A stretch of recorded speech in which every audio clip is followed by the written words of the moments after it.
الحمد لله نحمده ونستعينه ونستغفره ونؤمن به ونتوكل عليه ونعوذ بالله من شرور أنفسنا ومن سيئات أعمالنا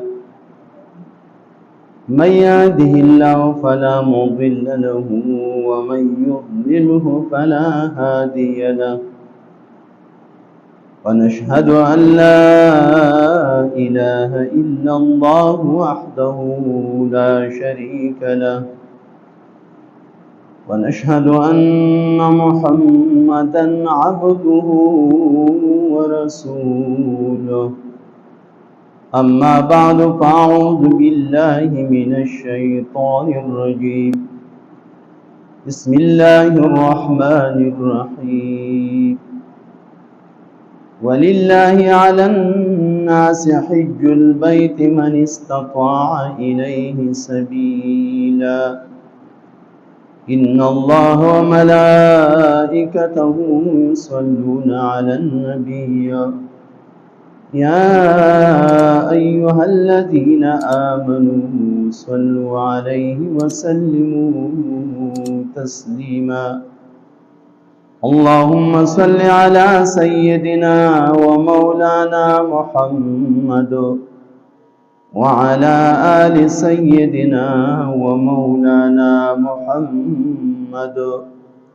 وبارك وسلم وصل عليه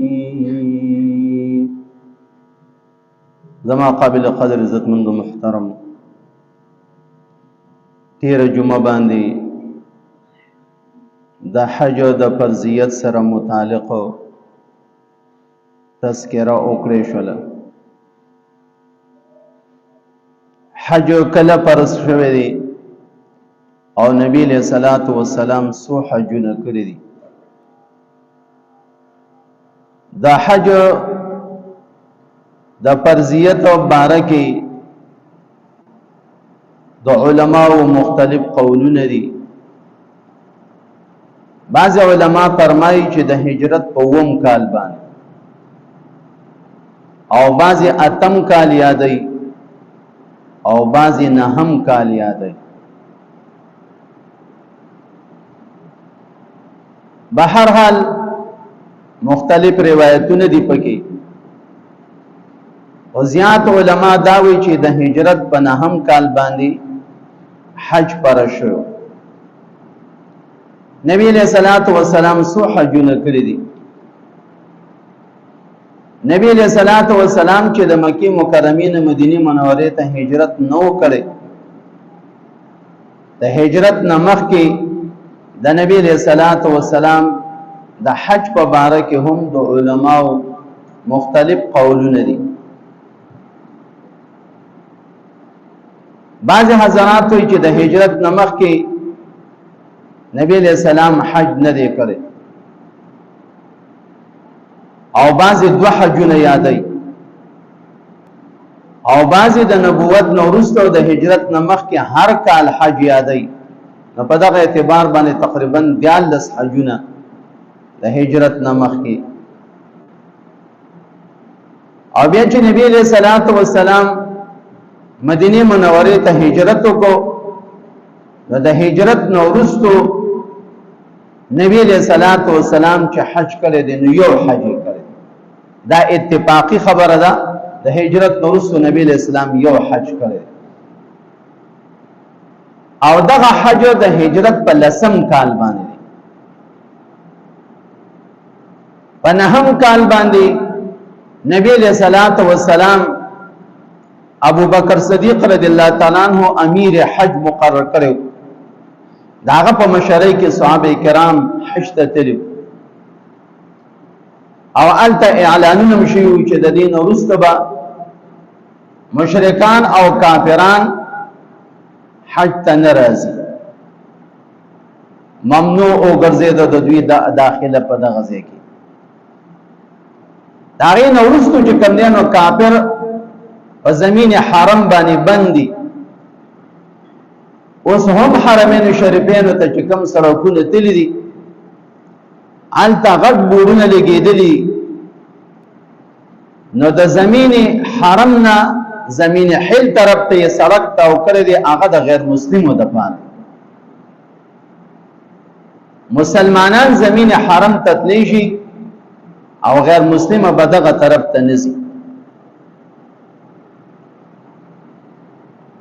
نو د نهم کال د هجرت نه وروستو په زمین حرم باندې کافران هغه منع ګرځېدلي دي. نبی علیہ الصلوۃ والسلام په لسم کال باندې د حج اراده وفرمایله. عمره غنی کړی دي او حج کې دغه اختلافات دي، خدا هجرت نو وروسته نبی علیہ الصلوۃ والسلام بل اتفاق دغه یو حج کړی دی او هغه په لسم کال د هجرت باندې. نبی علیہ الصلوۃ والسلام چې کله حج ته نو مختلفو اطرافو کې اعلانات وشلو، خبرداري خلکو ته ورکړی شو. کو څوک حج لذي نو نبی علیہ الصلوۃ والسلام د حج اراده کړی دا، د نبی علیہ الصلوۃ والسلام سره په ملګرتیا کې حج ته څوک ځي نو راځي. غیر چاپیره اطرافو کې کوم مسلمانان خبر شلو نو ډېر ګڼ خلک مدینه منورې ته راغلل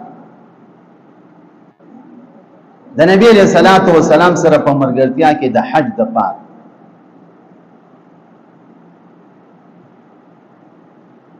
بعضی روایتونه کې دي چې د نبی علیہ الصلوۃ والسلام سره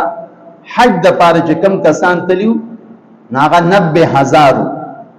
لسکم 1,90,000 دا کسان د نبی علیہ الصلوۃ والسلام سره. او یو بل روایت کې دي چې 1,40,000 کسان د نبی علیہ الصلوۃ والسلام سره حج ته تللی، او په بل روایت کې 1,40,000 دي، او یو بل روایت کې 1,10,000 کسان د نبی علیہ الصلوۃ والسلام سره حج ته تللی. پدې کې د نبی علیہ الصلوۃ والسلام بیبیانی ازواج مطهرات حضرت فاطمه الزهرا رضی الله تعالی عنها او دارنګ نور صحابه کرام نارینا او زنانا، صحابه کرام او صحابیات دا د نبی علیہ الصلوۃ والسلام سره په ملګرتیا کې بلسم کال د هجرت حج ته تیار شو. د ذیقعدې میاشو چې دا اوس کوم شروع ده، منګ او تاسو ورته د میانی میاش وایو، ورکوټي اختر او د لوی اختر په مینس کې چې کوم میاش ته دیتا میانی میاشو درمیانه.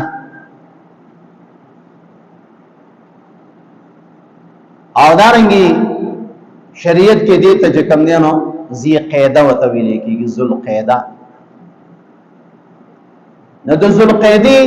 15 تاریخ حضور نبی کریم صلی الله علیه و آله وسلم او صحابه کرامو د ماسپخین منځ په مسجد نبوی صلی الله علیه و آله وسلم کې وکړو. او بیا نبی علیہ الصلوۃ والسلام او دغه صحابه کرام او صحابیات بیبیانی روان شول. نو د مدینه منورې نه چې کوم خلک مکه مکرمه ته راځي، حرم شریف ته راځي، نو د دوی میقات چې بغیر احرام په دغه باندې ورپورې وتل جائز نه دي. وند دنیا کې څلور میقاتونه دي. نو کم خلک چې دغه نه بهر دي او یا په دغه میقاتونو کې اوسېږي، نو دوی با او د دوی اراده وی مکه مکرمه ته. نو زمن د احناف مسلک د امام اعظم ابو حنیفه رحمت الله علیه مسلک چې بغیر احرام په میقات باندې ورپورې وتل جائز نه دي، احرام بتړي. زمن د پاکستان خلک د دې لپاره میقات یلملم دي. وسوق د میقات نه دی خو احرام او تړي نو هم لکه د پاکستان کې دلته دا 400 ده او د دې ځای نه څو حج لذي د کور نه احرام وتړي دام جایز دي ایرپورټ ته لاړ شي دا غځي نه احرام تړي نو دام جایز دي او کو جز کی کین او دارنګي جز برو فی جو بر جز کی احرام نیت کوي د حج یا د عمره نو ام سیده د احرام صادره بد مخکنه هغه واچي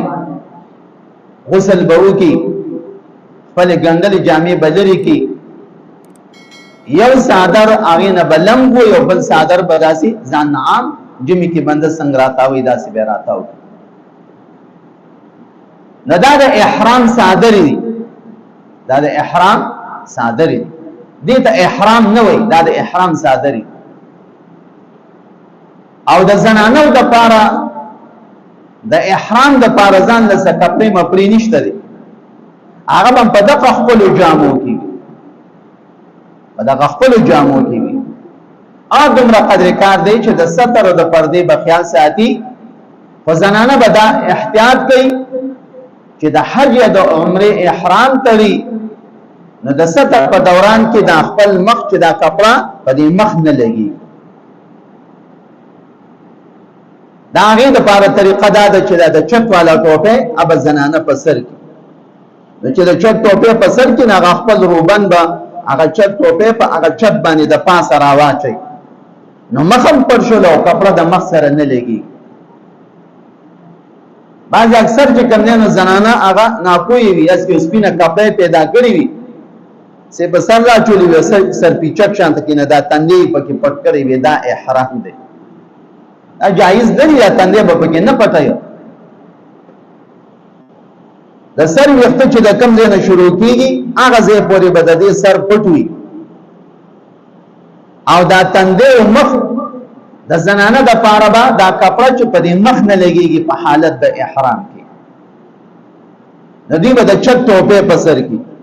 نه هغه روبن به هغه چت باندې د پاسه راواچي کته به زولن کې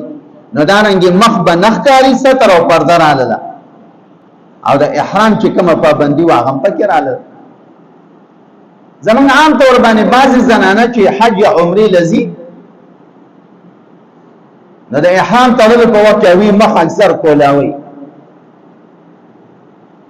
وې دا خنۍ نه په مسلمانانو زنانو باندې ستر او پرده هم لازمي ده او د احرام چې کومه پابندي د زنانه د پاره د اغم ده نو د زنانه د پاره په احرام کې پابندي څه ده چې دا کپڑا د ستر د پاره د هغه د مخ سره نه لګي داګه د پاره د چت ټوپه شو دا د دې دا مطلب نه چې کني په حالت د احرام کې ستر او پرده نشته زمون مور بی حضرت عائشہ صدیقہ رضی الله تعالی عنها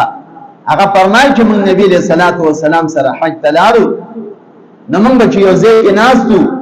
چې سړی باندې نو موږ به د روبن اوچت کړو او چې کله به سړی تیرېدل د روبن بم راخته کو نو امهات المؤمنین چې د امت مین دي د امتیانو د پیغمبر د بیبي سره داغه د وفات وروسته نکاح جایز نه ده او دومره د ستر او د پردې خیال ساتي نام امتیانو بیبیانو له د ستر او د پردې خیال ساتل ضروری دي نو کو د حج یا د عمره احرام ترینو په دغه خپل جامو کې به نور دې کې دا سنشت دي او صرف دومره ده چې د ستر د پاره کوم روبن نه کین هغه به د مخ سره نه لګيږي تندې او مخ سره نه لګي او په دې تندې باغ سر بچک نه تړي د دې وختونه کومه حصہ شروع کیږي د برزه کې به تندې او د مخ دې سره چې کپړه نه لګي د احرام په پابندیانو کې چې څو پورې بنده د حج یا د عمرې نیت نه کړي او دغه صادر سړي چې کم نه یو نه لنګوالي بلې په ځان کړی وي نه دا په حالت د احرام کې لانه دي د احرام پابندیان به کله شروع کیږي د احرام پابندیان به هغه صورت کې شروع کیږي چې دا بنده نارینه یا زنانه د حج یا د عمرې نیت کوي او د عمرې د بارزي او لمبه عمرې ته حج تزي او چې حج تزي نو مکه مخامخه عمره کوي نو غسل د مکه نشوي وي او نوی او د شهر اندام سړي چې کوم نه یو صادر هغه نه بلنګ وي او بل صادر به عام داسې فزان کی نو کوم مکروه کې نه یو دوه رکعات نفل وو چې خدا سر به پکې پټ کی پاس صادر بیا به دغه صادر د سر نه لري کی سر به پکې سرتور کی سړی زنانه نه او بیا باندې کی کو عمروي د عمرې نیت کو کی اللهم انی اريد العمره فيسرها لي وتقبلها مني خدای زما د عمره اراده داته ما ته اسانه کې معنی قبول کی کدای ور پسې ورسته به تلبیه وی لبیک اللهم لبیک لبیک لا شریک لك لبیک ان الحمد والنعمه لك والملك لا شریک لك اور پسې به درې ځله دا تلبیه وی چې نیت وکړو او دا تلبیه ور پسې ویل اوس د احرام پابندیان شروع شول د نارینه د پاره هم د احرام پابندیان د زنانه د پاره احرام پابندیان سدي د احرام پابندیان هغه د چې خوشبو یې سیس به بندنه استعمالي نارینه زنانه د دوه لپاره ممنوع دي د نارینه د پاره چې دا مخامخ کم اډو کې پکې راوته دي دا او دا شاته گیډه دا بخکاره وی دا به کې پټای نه دا سې کېړې بنا چې دا مخامخ اډو کې پکې کار دا پټوي او سر به سره نه پټای ګنګلی سی وسیس بنا نه استعمالي او زنانه چې دا نو د زنانه د احرام پابندیانو کې دا چې هغه روبنده په مخ او تندي سره نه لګي بل په حالت د احرام کې نارینه زنانه دواړه نکونه بنالي د بدن ویخته هغه بنل لري کې د دوران کې او احتیاط بدا کې کله چې په جز کې زی کله الته ضرورت پیشي د او دسماتي او هغه مختصر باتروم دی هغه ته چې ورزي نه پاره کې دن نشین پوم پروت وي او دانګه خوشبوې صابون پروت وي یو بنده به زاو دس په مات کو ورګه د لاس په پدی باندې وینځم لري کې به احتیاط کوي پدی لاس ونی وینځي په لاس به وینځل بدن په لازمي یو ګډ نیم به علالای د دې وجه نه د احرام پابندیان دي د دې بخیال ساتي هغه وخت پورې چې ترسو پورې عمره نه کړی او یا حج نه کړی دغه پابندیان وبا خیال ساتي نبی علیہ الصلوۃ والسلام هم او صحابه کرام روان شلو آبار علی ورتوی د مدینه منورې نه داسې 10 کیلومتره فاصله کې دي یو زید غټ جمعات ته آبار علی ورتوی دارنګي مسجد علی مرتوی لیکيږي دغه د مدینه منورې ذوالحلیفه ده د دې زینب بغیر د احرام اخوانه ورپورې وزي نبی علیہ الصلوۃ والسلام اصحاب کرام دغه ځکه بیا قیام کو او بیا احرامونه تړلې دي ناغه به ان شاء الله بیا شي وخت کم دي دوه کې امين الحمد لله رب العالمين والعاقبة للمتقين والصلاة والسلام على رسول خير خلقه محمد وآله وأهل بيته أجمعين.